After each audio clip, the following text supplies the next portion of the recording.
Olá, seja bem-vindo ao meu canal, meu nome é Luciano e hoje eu gostaria de conversar com vocês um pouco a respeito de um tema um pouco confuso dentro da prática de artes marciais e defesa pessoal, né? Que é firula. Bom, primeiramente a gente tem que definir o que é uma firula, né? A firula basicamente é um movimento desnecessário sem aplicação prática dentro de um âmbito da prática de arte marcial ou de defesa pessoal, tá bom? E é um pouco confuso com finta, né? A finta normalmente é um golpe falso que é executado com a intenção de causar uma reação no inimigo, né? Então você tem uma compreensão, por exemplo, que quando você realiza um golpe como, digamos, um soco com a mão esquerda contra o inimigo, ele vai ter uma certa reação. Ele pode tentar bloquear com o braço dele ou fazer um pêndulo por baixo. E sabendo mais ou menos qual que é essa reação que seu adversário pode responder ao seu movimento, você já tem um segundo movimento pronto para pegar o seu adversário no meio do caminho, né? Isso é uma finta.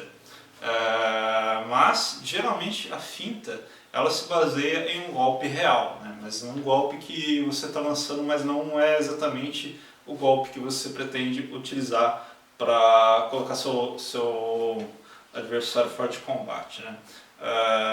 Já a firula é um negócio mais acrobático, é um negócio apenas para se aparecer, um negócio que não tem função nenhuma, né? Mas existem alguns movimentos, algumas técnicas dentro do manejo de armas e também de prática de artes marciais que parece firula, mas não é, né? Então, um exemplo é a faca balisong, né? Então, a faca balisong, que é bastante conhecida, ela é bem característica pela forma de saque dela, né? Que tem esse movimento bem chamativo, né? Mas isso aqui não é um movimento que é feito só para mostrar, ó, tem uma balisong. Isso aqui é a técnica de abertura dessa faca, né? Porque é uma forma... Esse tipo de faca não presta. Eu já tenho um vídeo aqui no canal falando que balisong não presta. Bom, voltando aqui à questão da balisong, né, que já quebrou aqui no meio do vídeo, esse tipo de faca ele tem uma forma de abertura bem característica, né? E se você tentar abrir essa faca no meio de um combate de alguma outra forma, vai ficar um pouco mais difícil, né? Então, se você tentar utilizar as duas mãos, vai ficar mais devagar, né? E essa forma mais parecida com um malabarismo, né? Na realidade é uma técnica de abertura dessa faca utilizando uma mão apenas, visando abrir a faca o mais rápido possível. Depois que a balisong está aberta e você fez a empunhadura, a balisong é como qualquer outra faca, né? Ela se comporta da mesma maneira. Então ela vai cortar da mesma forma, vai estocar da mesma forma, né? Então todo esse movimento de abertura da balisong termina com ela aberta na sua mão, assumindo uma atitude de faca normal. Se você continuar movimentando, abrindo e fechando a lâmina, ou fazendo arremessos e tal, fazendo malabarismo com a faca, aí você já saiu da técnica de abertura da faca e você já entrou na parte da firula com a faca, né? Aquilo ali não tem aplicação nenhuma. Seguindo mais adiante, ainda com relação a lâminas, nós temos lâminas maiores, como as espadas, por exemplo, mas a espada também ela é muito direta no seu manejo, assim como uma faca, né? Então, assim como uma faca, você tem a possibilidade de estocar, né? De atingir seu adversário com a ponta dessa lâmina, né? E também de cortar. Mas uma coisa bem característica das lâminas é o seguinte: se você fizer um movimento mínimo com essa lâmina, ela já corta, né? Então, por exemplo, se a lâmina estiver aqui, né, tocando no meu braço e ela descer, ela corta, né? Talvez não seja um corte tão profundo assim, mas corta, né? Já um golpe mais contundente, né, partindo de uma guarda mais alta, por exemplo, um golpe mais um pouco maior, mais forte, vai conseguir produzir um ferimento mais profundo, né? Então, mas a espada ela não necessita de movimentos muito exagerados, né? Então, no caso de uma espada, por exemplo, você inicia a partir de uma certa postura que depende da situação em que você está e do que o seu adversário está apresentando para você, né?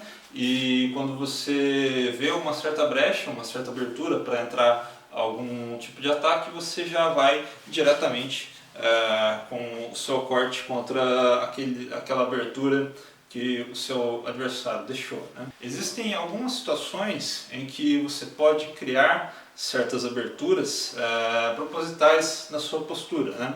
Então, por exemplo,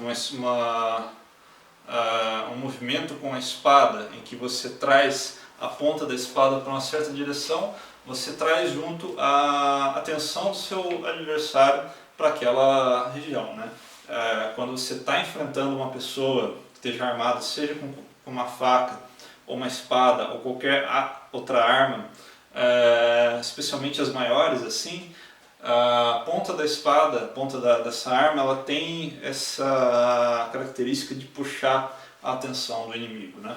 Então, quando você traz a ponta da espada em uma certa direção, você acaba trazendo, puxando junto a atenção do seu inimigo, né? Você pode utilizar isso de repente para distrair o seu inimigo de algo que está acontecendo do outro lado, né?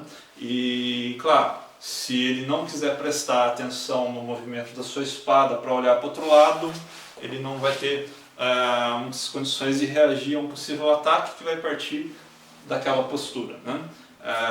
Então já é um movimento técnico, né? Um movimento que a princípio não tem nenhuma aplicação óbvia, né?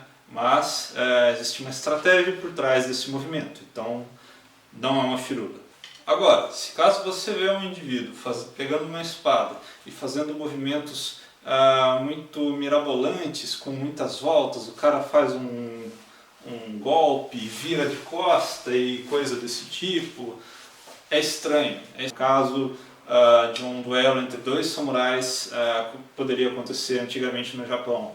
Você está enfrentando um indivíduo que está utilizando uma espada, você também está usando uma espada, você erra um golpe ou você aplica um golpe que não chegou a ferir o seu inimigo, você vira de costas, meu amigo, você está morto. Você está morto.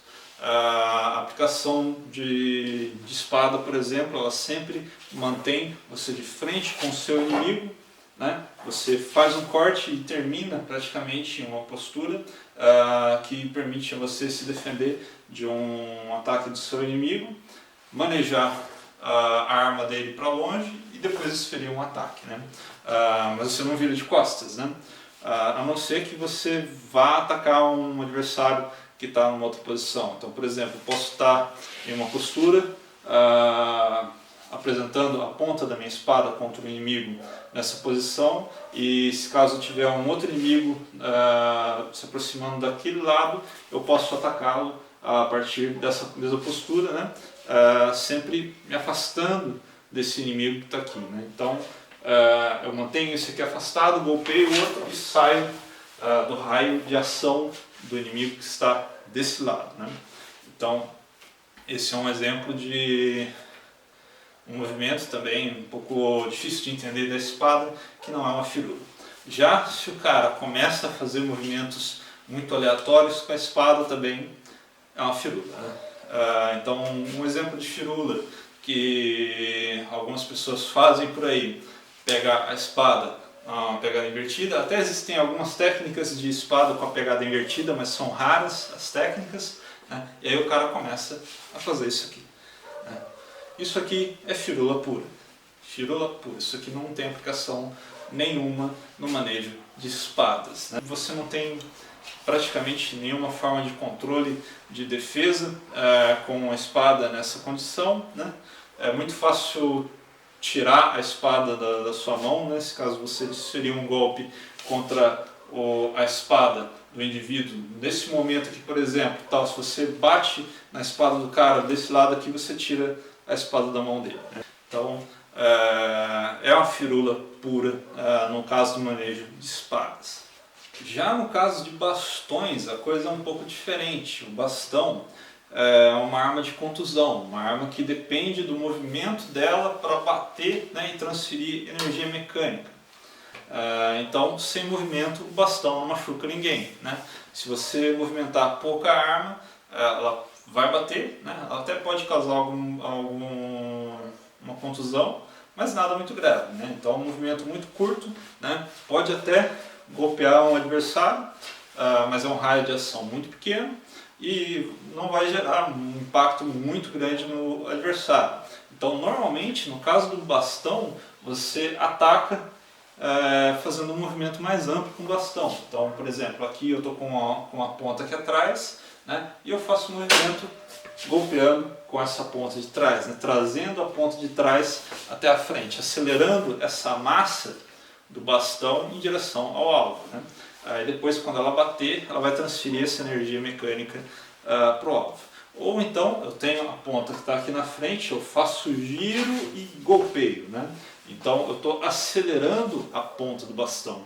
Então, nessa situação em que eu estou com a ponta do bastão aqui na frente, eu levo ela lá para trás, depois volto, né? Eu tenho uma aceleração muito grande que vai gerar um impacto muito forte com esse bastão, né?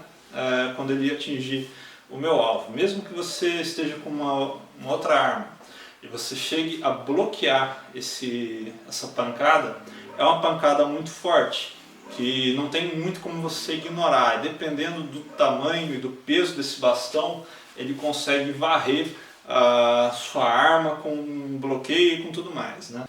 Bom, e dependendo do tamanho e do peso desse bastão, esse golpe pode ser muito forte, porque é uma massa em aceleração, né? E vai gerar muita energia quanto mais ela for acelerada, né? Além de que existe a possibilidade de atacar por ângulos diferentes, né? Então eu faço esse giro e ao invés de bater em cima, eu posso fazer o giro e golpear de baixo para cima, né? Ou faço esse giro e golpeio de cima para baixo.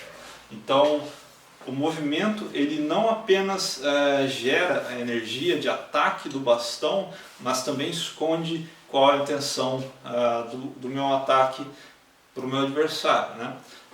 E quando eu mantenho o bastão em movimento, o que eu estou fazendo é manter o bastão em uma velocidade, né?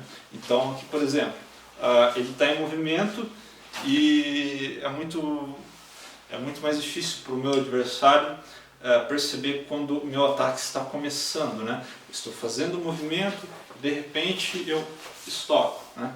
Estou fazendo o movimento, de repente golpeio de baixo para cima.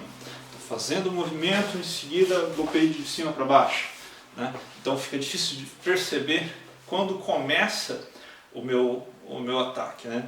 Então é um movimento que eu estou mantendo essa massa do bastão em movimento, estou mantendo a energia do bastão, né, energia mecânica.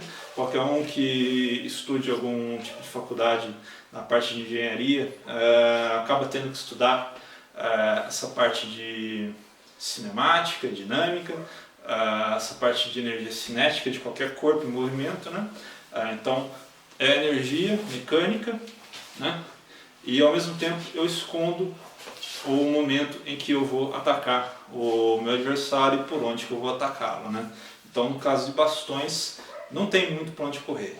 Então, no caso de bastões, não importa o comprimento, seja uma tonfa ou seja um bastão de 1,80 m, 2 metros ou o que for, ele depende de movimento, né? Então, você tem que fazer um movimento bem amplo para conseguir acelerar esse bastão até o alvo, né, e conseguir transferir essa energia da massa em movimento para o alvo, né? Mas tem esse revés de ser um movimento que, dependendo de como você faz o movimento, do tamanho desse bastão, acaba sendo meio previsível, né, do que você está fazendo. É muito telegrafado, né? Por exemplo, uma pancada com um bastão mais curto, no caso de uma tonfa, por exemplo, não tem como você esconder muito que você vai realizar esse ataque, né? A não ser que você já esteja com a postura, com a tonfa lá em cima, né? E aí você só desce a pancada no momento que você decidir, né? Mas no momento que você está com a tonfa lá em cima, por exemplo, você já entregou que você vai bater, você só não entregou o momento em que você vai realizar a pancada, né? E aí, claro, também, se você está com a tonfa ou com um bastão curto contra um adversário que está desarmado, né? Essa força de impacto do bastão é muitas vezes capaz de superar um bloqueio feito com as mãos ou com os braços. Muito bem, pessoal, então fica aí para vocês esse vídeo aí com essas dicas, né? Como perceber uma firula em um movimento de uma arma, né? Mas fica também essa questão aí para vocês, né? Se os movimentos que vocês empregam nos seus treinos de artes marciais, até onde é um movimento técnico e onde você começa a fazer firula demais, tá bom? Se você gostou desse vídeo, por favor, deixe seu joinha, compartilhe ele com seus amigos. Se você não é inscrito no meu canal, por favor, se inscreva. Muito obrigado por ter assistido esse vídeo e até mais.